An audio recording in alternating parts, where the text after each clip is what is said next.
درود بینندگان عزیز، نشر تازه برنامه اطلاعاتی و تحلیلی شتاب است از ناحیه رودکی منظور شما. بنا به تاکید متخصصان بخش بازرسی دولتی اتومبیلی وزارت کارهای داخلی جمهوری تاجیکستان از ابتدای سال جاری تا به امروز در راههای اتومبیلگرد مقیاس همین ناحیه صدمه‌های زیاد به قید گرفته می شود و همه روزه با گذرانیدن عملیات‌های مخصوص چاره‌بینی‌های مقصدناک قاعده و حیران‌کنی‌های بیشتر رانندگان به قید گرفته شده است. از این لحاظ ما گروه ایجادی تصمیم داریم که در همین جاده‌های اتومبیلگرد که گاه قاعده و حیران‌کنی‌ها به نظر می‌رسد ببینیم که چگونه رانندگان به قاعده حرکت در راه اطاعت می‌نمایند. این نوبت حرکت و مشاهده و کار و نوربرداری گروه ایجادی برنامه تا ناحیه رودکی طول کشید. از ناحیه حدود 373 کیلومتر راههای اتومبیلگرد می‌گذرد که 24.6 کیلومتر راههای بین‌المللی، 150 کیلومتر راههای دارای اهمیت جمهوریوی داشته، 154.5 کیلومتر راههای اهمیت محلی داشته، 41.2 کیلومتر راههای شهرک‌ها میباشد. اگرچند در حدود ناحیه همه‌روزه در سمت پیشگیری صدمه‌های مرگاور نقلیاتی کارهای زیاد انجام گردیده باشند هم، ولی این راه حل مسئله نبوده. سری وقت مهیا نگردیدن علامت‌های راه در نزد مؤسسه‌های تعلیمی، پورا تعمیر نیافتن راه‌های اتومبیلگرد، نبودن خط‌های دیده نشونده روی راه از کمبودی‌های دانسته می‌شوند که حل آن به دوش نهاد و شعبه‌های مربوط به ساحه نقلیاتی ناحیه رودکی میباشد. در حالت امروزه قریب همه راه‌های مؤسسه با پورگی تعمیر کرده شده است. بغیر موندگی حاضر است راه لاهور استانبول سیاد که من ماه آگوست به سپتامبر در نقش است. این راه‌ها را تعمیر می‌کنیم. دیگه همه راه‌های محلی راه‌های جمهوریوی و بین‌المللی با پورگی تعمیر کرده شده در مؤسسه باشد. همگی 326 از 1 کیلومتر راه‌ها را ما نگهداری و تعمیر می‌نماییم که از این 50 کیلومتر راه‌های جمهوریوی، 24 از 6 راه‌های بین‌المللی و 150 از 5 کیلومتر راه‌های محلی میباشند.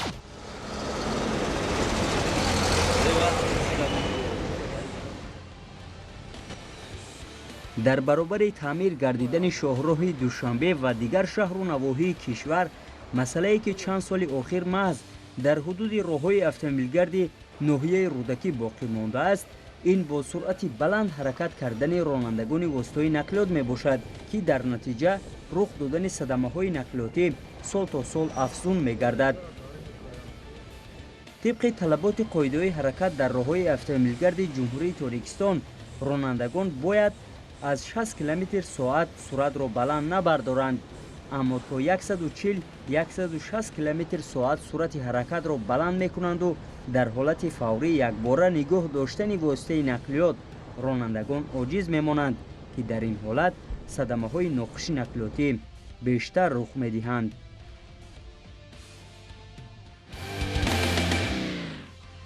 در ظرف این دوره سال جاری از جانب هیئت شخصی شعبه بازرسی دولتی اتومبیلی، ریاست وزارت کارهای داخلی در ناحیه رودکی 15 صدمه مرگاور نقلیاتی به قید گرفته شده است که بر اثر آن 9 نفر به هلاکت رسیده و 17 نفر دیگر جراحت‌های گوناگون جسمانی برداشته در بیمارخانه‌ها بستری گردیدند.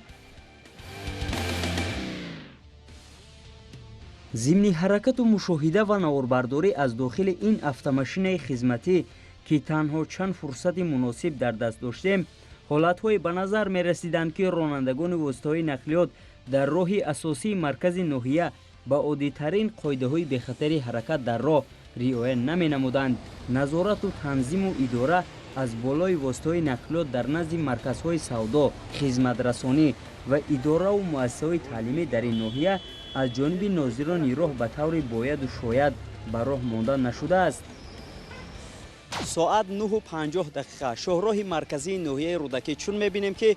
رانندگان واسطه‌های نقلیات خلاف طلبات قاعده‌های حرکت در راه عمل نموده از کجایی که خواهند واسطه نقلیات را در میان انمی شاهراه توب می‌دهند و حرکت‌های خطرزا را به میان می‌آورند که در نتیجه می‌تواند صدمه‌های مرگاور نقلیاتی به وقوع پیوندد. طبیعی است که نظام و ترتیب بی‌خطری حرکت در راه و نظارت همیشگی رانندگان وسطای نقلیات در همه دور و ایام به دوش ناظران راه است. خوشبختانه کیهاست که اکثریت رانندگان وسطای نقلیات маърифати волои роҳнавардиро аз худ намуда имрӯзҳо дар идоранамоии воситаҳои нақлиёт миёни иштирокчиёни ҳаракат дар роҳ намунаи олии ибратанд.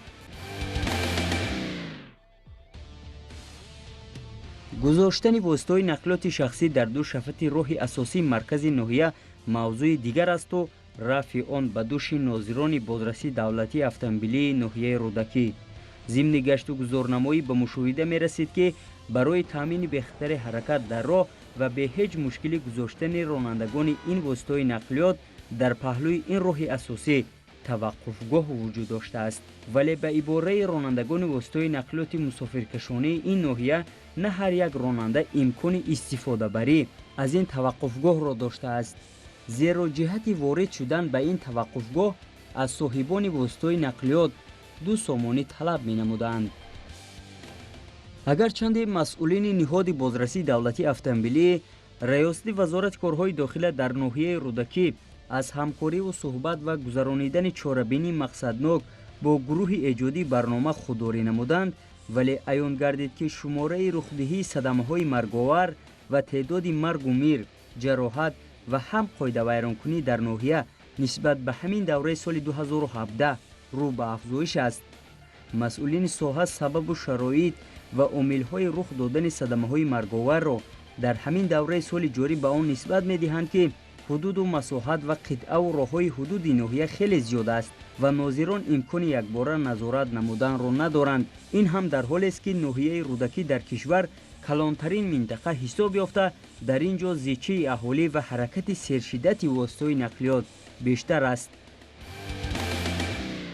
садамаҳои марговари нақлиётӣ новобаста аз гузаронидани чорабиниҳои муштараку омӯзишиву профилактикӣ дар ҳар кунҷу канори раҳ ба вуқӯъ мепайвандад. мақомоти бозрасии давлатии автомобилӣ вазорати корҳои дохилаи ҷумҳурии Тоҷикистон бо мақсади пешгирии қонуншиканӣ дар роҳҳо ва ҳам коҳиш додани садамаҳои марговари нақлиётӣ дар тамоми кунҷу канори Тоҷикистони азиз чорабиниҳои омӯзишӣ ва амалиётҳои муштаракро доир месозад. дар партави сиёсати хиратмандонаву дурандешонаи асосгузори сулҳу ваҳдати миллӣ пешвои миллат президенти ҷумҳурии Тоҷикистон муҳтарам Эмомалӣ Раҳмон ҷумҳурии Тоҷикистон ҳамчун кишвари бо фарҳангу тамаддунсоз, ободу осоишта ва дорои мероси ғании зеҳниву фарҳангӣ дар ҷомеаи ҷаҳон муаррифӣ гардидааст. бо заҳматҳои шабонарӯзии роҳбарияти мақомоти иҷроияи ҳокимияти давлатии шаҳри Душанбе пойтахти азизамон рӯз то рӯз зебову ороста гардида, таваҷҷӯҳи кулли сокинони сайёра ба ин шаҳри сулҳу ваҳдат бештар мегардад. дар баробари бо суръат зиёдшавии ҷараёни шиддатнокии воситаҳои нақлиёт ва пиёдагардон дар кӯчаву хиёбонҳои пойтахт боиси дар баъзе мавридҳо ба садамаҳои роҳу нақлиёт дучор гардидани онҳо, махсусан зери чархи воситаҳои нақлиёт мондани пиёдагардон мегардад. аз ибтидои сол то ба имрӯз дар ҳудуди шаҳри Душанбе 138 садамаи роҳу нақлиёт ба қайд гирифта шудааст, ки бар асари он 27 нафар шаҳрвандон ҳалок ва 131 нафари дигар ҷароҳатҳои гуногуни ҷисмонӣ бардошта дар беморхонаҳои пойтахт бистарӣ гардиданд. аз ин миқдор 91 адади он ба зеркунии пиёдагардон мансуб аст, ки 59% ҳамаи садамаҳои роҳу нақлиёти дар ҳудуди шаҳри Душанбе содиршударо ташкил медиҳад. бо мақсади пешгирии ҳолатҳои зери чархи воситаҳои нақлиёт намондани пиёдагардон аз ҷониби ҳайати шахсии шуъбаи бозрасии давлатии автомобилии раёсати вазорати корҳои дохила дар шаҳри Душанбе чанде қабл дар кӯчаву хиёбонҳои шаҳри Душанбе чорабиниҳои мақсаднок гузаронида шуд, ки зиёда аз 100 нафар пиёдагардон, ки тибқи талаботи қоидаҳои ҳаракат дар роҳ уҳдадориҳои худро иҷро накарда аз ҷойҳои номуайяншуда роҳҳоро убур намуда буданд, дар асоси моддаи 340 кодекси ҳуқуқвайронкунии маъмурии ҷумҳурии Тоҷикистон ҳар як нафари онҳо ба маблағи 6 сомонию 25 дирам ҷаримабандӣ гардиданд. аз ибтидои сол бошад нисбати 22039 нафар пиёдагардон, ки ба чунин қоидавайронкуниҳо роҳ дода буданд, ба таври ҷарима маблағ ситонида шудааст. дар нимсолаи аввали соли ҷорӣ 94 ҳолати зер кардани пиёдагардон ба қайд гирифта шудааст, ки аз шумораи умумии ҳодисаҳои нақлиётӣ 83% дар бар мегирад. дар натиҷа 21 нафар ба ҳалокат расида, 80 نفر جراحت‌های گوناگون جسمانی برداشتند. در همین دوره سال گذشته 93 حالت زیرکنی پیاده‌گردان به قید گرفته شده بود که بر اثر آنها 7 نفر به هلاکت رسیده، 91 نفر مجروح گردیده بودند. پیاده‌گردان دیده و دانسته به جان خود جبر کرده از جاهای نامنشده راه می‌گذرند. یعنی از گذرگاه‌های روی زمینی، زیر زمینی و از نزد چراغک‌های راهنما استفاده نبرده، دیده و دانسته با پیش نقلیات‌های حرکت کننده یک باره به قسم ماشین‌گرد راه می‌برند که در بسیار حالت‌ها به زیرکنی آنها آورده می‌رسانند. مورد به ذکر خاص است که گرچند در حدود شهر دوشنبه امروزها 18 عدد گذرگاه‌های زمانوی زیرزمینی که در آنها همه شرایط‌ها مهیا شدند و مورد استفاده قرار داده شده باشند هم اکثریت شهروندان آداب شهرداری را ویران نموده از جایهای نامعین شده راه‌ها را عبور می‌نمایند. تحلیل‌ها نشان دادند که وقت‌های آخر تعداد زیادی جوانان و نورسان برخلاف قاعده‌های حرکت در راه عمل نموده هنگام گذشتن از راه‌ها و کوچه‌ها عهده‌داری‌های خود را رعایت نکرده بر ضمن این از گوشمانک‌ها استفاده می‌نمایند که با بلند بودن صدای موسیقی نزدیک شوی واسطه‌های نقلیات را اهمیت نداده در بیشتری حالت‌ها باعث به صدمه‌های نقلیات و زیر چرخ واسطه‌های نقلیات ماندن پیاده‌گردان می‌گردد. وقتی که وای آواز همون نقلیاتی به وای نزدیک شونده رو اهمیت نداده رو عبور میکند که در بسیار حالت‌ها با زیرکنی پیاده‌گرد آورده می‌شوند. طبق طلبات قاعده حرکت در راه باب 15 زیربندهای 171 و 172 قاعده حرکت در راه، یعنی در باب 15 زیربند 172 یک آمده است که رانندگان واسطه نقلیات وظیفه دارند و پیاده‌گردانی که قسم ماشین‌گرد رو فقط از گذرگاه عبور میکنند باید راه دهند. در زیربند 172 که پنجم حالت زیرکنی پیاده‌گردان عموما در شهر دوشنبه بسیارتر به قید گرفته می شود، این همین است. یعنی که در اونجا اومده است اگر پیش از گذرگاه پیاده‌گذاری تنظیم نشونده یگان واسطه نقلیات ایستاده باشد یا که صورتش را سوز کردنی باشد با نقلیاتی که به همشفت راه حرکت میکند با وی در حالت حرکت اجازه داده می شود که بعدی باوری حاصل نمودن که آیا در پیش همین نقلیات ایستاده شده پیاده‌گرد هست یا نه. مسئولین ساحه از تمام ساکنان و مهمانان شهر دوشنبه دعوت به عمل می‌آورد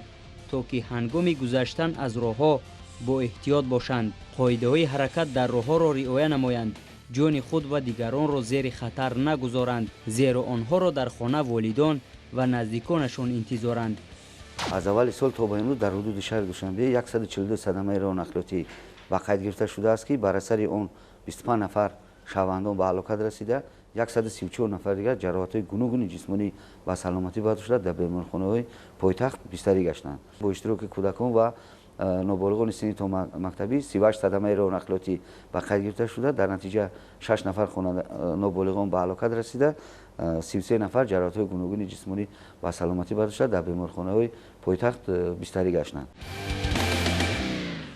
در اساس نقشه چاره‌بینی شعبه بازرسی دولتی اتومبیلی ریاست وزارت کارهای داخله در شهر دوشنبه جهت پیشگیری و به اعتدال آوردن وضع اکولوژی در کوچه و خیابان‌های پایتخت از جانب واسطه‌های نقلیات بارکش تدبیرها اندیشیده می شود. با مسائل حفظ اکولوژی در کوچه و خیابان‌های شهر دوشنبه استفاده واسطه‌های نقلیات علل خصوص اتومبیل‌های بارکش باعث رعایت نکردن قاعده‌های حفظ محیط زیست می‌گردد. با مقصد پیشگیری حالت‌های افلاس گردیدن فضای اتمسفری در جاده‌های اتومبیلگرد از معیار مقرر شده زیاد اخراج شدن ماده‌های زهرناک از محرک واسطه‌های نقلیات بارکش به مشاهده می‌رسد. بهر پیشگیری چنین حالت‌ها کارمندان ریاست بازرسی دولتی اتومبیلی وزارت کارهای داخلی جمهوری تاجیکستان در همبستگی با ناظران شعبه بازرسی دولتی اتومبیلی ریاست وزارت کارهای داخلی در شهر دوشنبه و میلیسیا اوید به مسائل اکولوژی طی چند روز اخیر چاره‌بینی مقصدناک را دایر نمودند. بسیار رانندگان هستند که نمود ظاهری واسطه نقلیات و طلبات امروزه جوابگو نیست، یعنی با افلاس شده میباشند، آنها وارد شهر میشن، از آنها احترام را خواهش کرده میشد که نقطه‌های شستشوی در هر یک قدم در کوچه و خیابان‌ها موجود هستند، میتوانند از همونجا استفاده برند، چون که افلاسی که از واسطه نقلیات با قسم ماشین‌گرد راه میبراید این باعث کاسته گشتن هم راه‌ها میگردد و افلاس شدن محیط زیست میگردد. дар рафти амалиёти мақомоти марбута 136 далели вобаста ба ифлос кардани сатҳи роҳи мошингард ошкор гардид. зимни чорабинӣ аён шуд ки 11 ҳолати берақами қайди давлатӣ, 36 ҳолати ифлос кардани роҳҳои мошингард, 32 ҳолати бепардаҳои махсуси ҳимоявии интиқоли борҳои пошхӯранда, 3 ҳолати риоя нашудани талаботи ҳифзи муҳити зист ва 60 далели истифодаи воситаҳои нақлиёти боркаш ки дар ҳолати ғайрисанитарӣ қарор доштанд, боздошт ва нисбати ронандагонашон санади маъмурӣ тартиб дода шуд. масъулини ҷамъиятҳои боркашонӣ, ширкатҳои сохтмонӣ ва муассисаҳои коммуналиро лозим аст ки ба масъалаи ҳифзи муҳити зист, риоя кардани маданияти боркашонӣ ва тозаи озода нигоҳ доштани роҳҳои автомобилгард диққати ҷиддӣ диҳанд, зеро хунукназарӣ бархе аз чунин ронандагон боиси ифлосшавии муҳити атроф мегардад. аз ин рӯ аз соҳибони воситаҳои нақлиёти боркаш талаб карда мешавад ки ҳангоми интиқоли борҳои пошхӯранда аз пардаҳои ҳимоявӣ истифода баранд. мақсад аз гузарондани ин чорабиниҳо ошкор намудани қоидаронҳои дағал, аз он ҷумла идоракунии воситаҳои нақлиёт бо инаҳои 36 муллаташ гузашта, вақтҳои охир бисёр ронандагони дар кӯчаву хиёбонони шаҳри Душанбе ҳаракат мекунанд ки оинаҳои пеши воситаи нақлиёти худро бо плёнкаҳои сиёҳи яклух рӯйпӯш мекунанд ки аз нуқтаи назари кормандони бозрасии давлати автомобилӣ биниши ронандаро коста гардонда, дар бисёр ҳолатҳо ба пахшкунии пиёдагардон ва содиша шудани садамаҳои нақлиётӣ оварда мерасонанд. аз тарафи роҳбарияти раёсати вазорати кори дохилӣ дараҷаягӣ бо кормандони шӯъбаи бозрасии давлати автомобилӣ ва дигар мақомотҳои раёсати вазорати кориҳои дохилӣ мунтазам чорабиниҳо оиди ошкор намудани чунин ҳолатҳо гузаронда мешавад.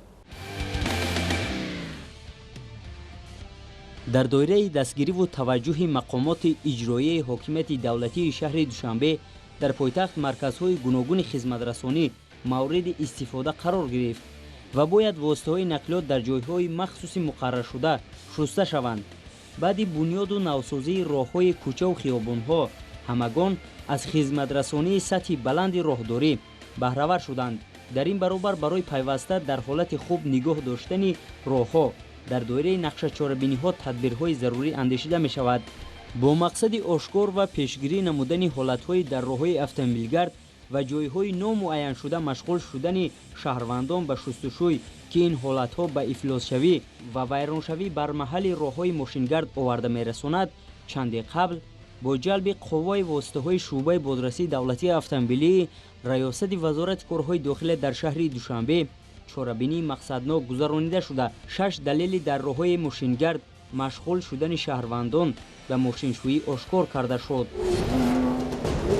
ронандаи автомошинаи тамғаи Opel Vectra аломати қайди давлатияш 6100 AT01 Фирдавс Муминов соли таваллудаш 1988 истиқоматкунандаи ноҳияи Айнӣ дар кӯчаи Алишери Навоӣ дар роҳи пиёдагард ба шустушӯи мошин машғул буд. нисбати номбурда бо моддаи 291 қисми 2 кодекси ҳуқуқвайронкунии маъмурии ҷумҳурии Тоҷикистон протоколи ҳуқуқвайронкунии маъмурӣ тартиб дода шуд. ронандаи автомошинаи тамғаи Hyundai Starex аломати қайди давлатияш 1827 TT01 Садриддин Холов соли таваллудаш 1987 сокини ноҳияи Варзоб дар кӯчаи Асадулло Ғуломов дар роҳи мошингард ба шустушӯи машғул буд. нисбати номбурда дар асоси моддаи 291 қисми 2 кодекси ҳуқуқвайронкунии маъмурии ҷумҳурии Тоҷикистон протоколи ҳуқуқвайронкунии маъмурӣ тартиб дода шуд.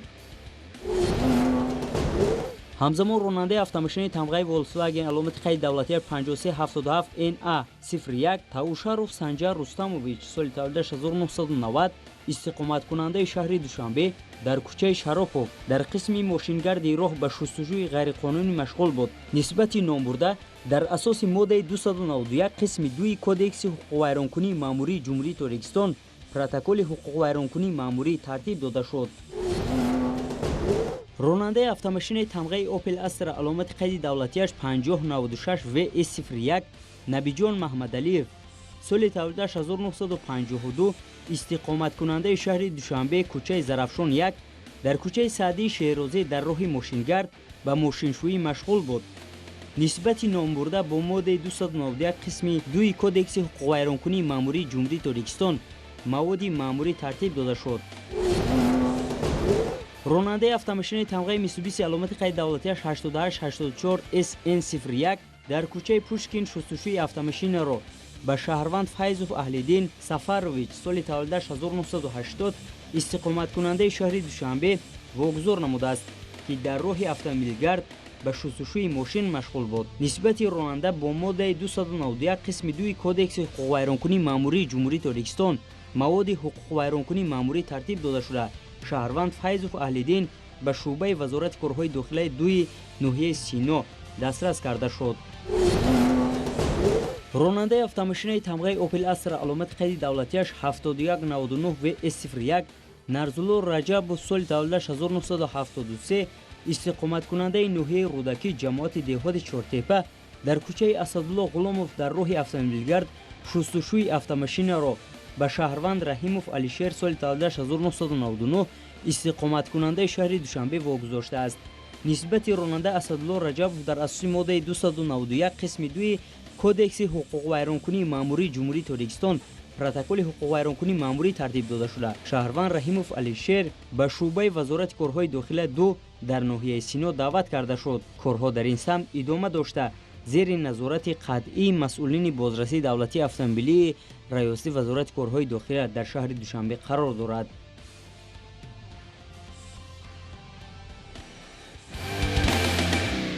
این بود بینندگان عزیز برنامه تحلیلی شتاب در هفته روان به شما راهی سفید و به خطر را تمنا داریم. همیشه سعادتمند و پیروز باشید.